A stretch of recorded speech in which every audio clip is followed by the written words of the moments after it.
En cette période troublée qui nous invite à reconsidérer les perspectives et à reconfigurer le temps, me vient le souvenir d'une relation idéale à un espace et un temps offert à l'artiste, celui des résidences, de Français à l'étranger, Villa Médicis à Rome, de Français de retour ou d'étrangers en France, Cité internationale des arts à Paris.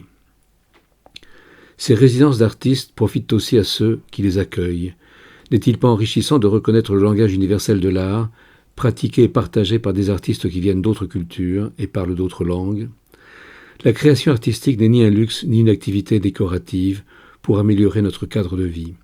Elle est consubstantielle à la condition humaine, depuis les peintures rupestres de la préhistoire, et elle est l'étincelle de l'imagination qui déclenche toutes les autres formes de la création.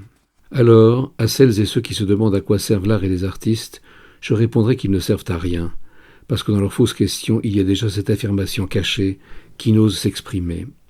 Pourtant, aussi sûrs d'eux qu'ils soient, celles et ceux à qui on répondrait ainsi ne manqueraient pas de sentir qu'on se moque d'eux, en estimant qu'ils ne méritent pas l'effort d'une meilleure réponse.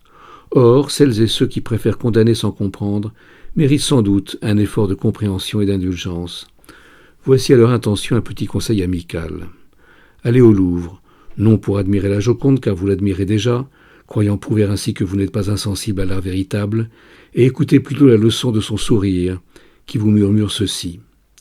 Si vous admirez l'artiste qui a fait mon portrait, et si vous regrettez de ne pas vivre à l'époque qui fut la nôtre, précipitez-vous dans les lieux où vous pouvez voir l'art de votre temps, que les générations après la vôtre regretteront de ne pas avoir connu. Ne vous condamnez pas à toujours condamner et à toujours ignorer la création vivante, c'est-à-dire celle avec laquelle vous vivez et sans laquelle vous croyez seulement que vous êtes vivant.